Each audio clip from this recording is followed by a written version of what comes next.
Friends, आप सभी का स्वागत है एक बार फिर से हमारी यूट्यूब चैनल BDK जी के वाला में। दोस्तों, आज का जो प्रश्न है वो BSPHCL के कंप्यूटर से रहने वाला है। तो चलिए स्टार्ट करते हैं। उससे पहले अगर आप चैनल पर पहली बार आए तो प्लीज़ चैनल को सब्सक्राइब करके बेल आइकन को दबा लें और वीडियो अच्छी लगी तो एक लाइक जरूर करें। चलिए स्टार्ट करते हैं। आज का पहला प्रश्न है, हैकर शब्द सबसे पहले कहाँ अस्तित्व में आया? तो दोस्तों, हैकर शब्द सबसे पहले जो है MIT में अस्तित्व में आया था, इसीलिए इसका ऑप्शन जो है ये सही हो जाएगा। ठीक है, अगला प्रश्न देखते हैं दोस्तों। प्रोटोकॉल का सबसे अधिक इस्तेमाल किया जाने वाला सेट मैसेजिंग प्रारूप कौन सा है जिसका सर्वाधिक उपयोग होता है? तो दोस्तों, इसका जो राइट आंसर हो जाएगा वो हो जाएगा option number A, XML file होता है, XML। ऑप्शन नंबर ए जो है इसका सही जवाब हो जाएगा XML फाइल। ठीक है, अगला प्रश्न है दोस्तों। अगला प्रश्न है, फ्लैश मेमोरी का उपयोग किस में होता है? तो दोस्तों, फ्लैश मेमोरी का उपयोग जो है वो पोर्टेबल डिवाइस में होता है, यानी कि पोर्टेबल कंप्यूटर में होता है, इसीलिए इसका जवाब जो है ऑप्शन नंबर डी सही हो जाएगा। ठीक है, अगला प्रश्न है, सिस्टम डिजाइन की भाषा में सक्रिय स्थानांतरण प्रक्रिया को पुश कहा जाता है और सर्वर को क्या कहा जाता है? तो दोस्तों, सर्वर को जो है MDA कहा जाता है, सर्वर को MDA कहा जाता है। ऑप्शन नंबर बी जो है इसका सही जवाब हो जाएगा MDA। अगला प्रश्न है दोस्तों, MBR का क्या अर्थ है? तो दोस्तों, MBR का जो अर्थ होता है वो होता है memory buffer register. Option number D जो है वो इसका राइट आंसर हो जाएगा, ऑप्शन नंबर डी। अगला प्रश्न है, रजिस्टर की लंबाई को क्या कहा जाता है? What is the length of register is called? शब्द सीमा कहते हैं, शब्द आकार कहते हैं, रजिस्टर सीमा कहते हैं, या रजिस्टर आकार कहते हैं? तो दोस्तों, इसका जो सही जवाब हो जाएगा वो हो जाएगा वर्ड साइज, यानी कि शब्द आकार। ऑप्शन नंबर बी जो है इसका सही जवाब हो जाएगा, ऑप्शन नंबर बी। अगला प्रश्न है दोस्तों, निम्नलिखित में से कौन सी कंप्यूटिंग अंतिम उपयोगकर्ता से निकटता पर जोर देती है? Mist computing, cloud computing, edge computing, या फॉग कंप्यूटिंग? तो दोस्तों, इसका जो सही जवाब हो जाएगा वो हो जाएगा option number D, fog computing. Option number D जो है इसका सही जवाब हो जाएगा। अगला प्रश्न है, एक सेकंड।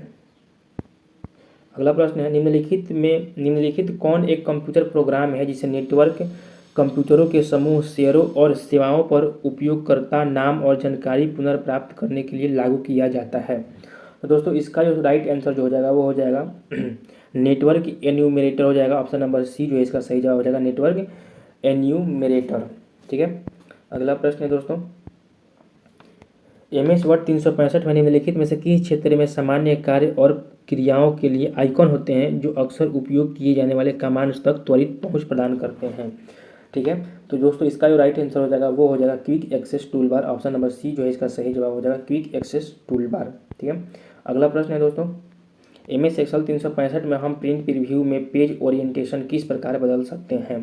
तो दोस्तों, इसका जो राइट आंसर हो जाएगा, पेज सेटअप डायलॉग बॉक्स का उपयोग करके हम लोग ओरिएंटेशन को बदल सकते हैं। ऑप्शन नंबर बी जो है इसका सही जवाब हो जाएगा, ऑप्शन नंबर बी।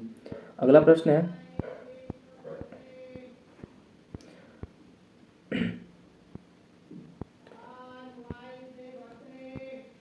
अगला प्रश्न है, एक सेकंड।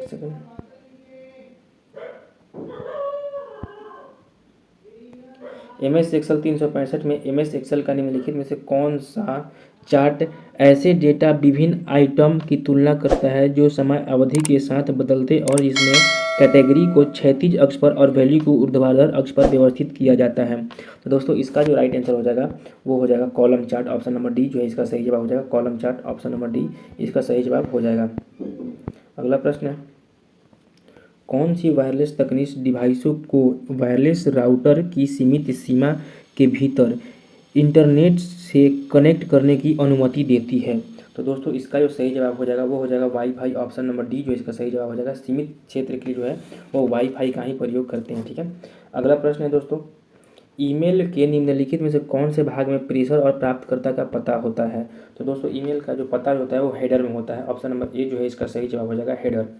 अगला प्रश्न है दोस्तों, निम्नलिखित में से कौन सा कथन किसी कंप्यूटर की मेमोरी यूनिट के संदर्भ में गलत है, यानी कि गलत को पहचानना है? ठीक है, पहला है, निष्पादन होने से पहले मेमोरी में प्रोग्राम का संग्रह नहीं किया जाना चाहिए।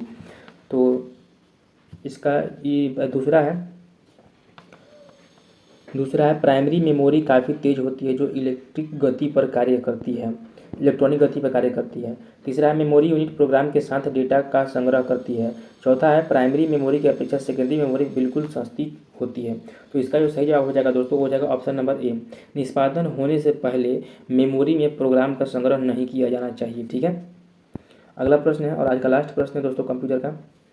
MS वर्ड 2016 में व्यू टैब का निम्नलिखित में से कौन सा विकल्प मौजूदा डॉक्यूमेंट के व्यू से युक्त कोई नई विंडो खोलने के लिए प्रयुक्त किया जाता है। तो दोस्तों नई विंडो खोलने के लिए हम न्यू विंडो का प्रयोग करें तो इसका ऑप्शन नंबर बी जो है वो सही जवाब हो जाएगा। दोस्तों आपको ये वीडियो कैसी लगी कमेंट में जरूर बताएं और प्लीज़ चैनल पर पहली बार आए तो सब्सक्राइब करके बेल आइकन को जरूर दबा लें और एक लाइक करें। तब तक के लिए धन्यवाद।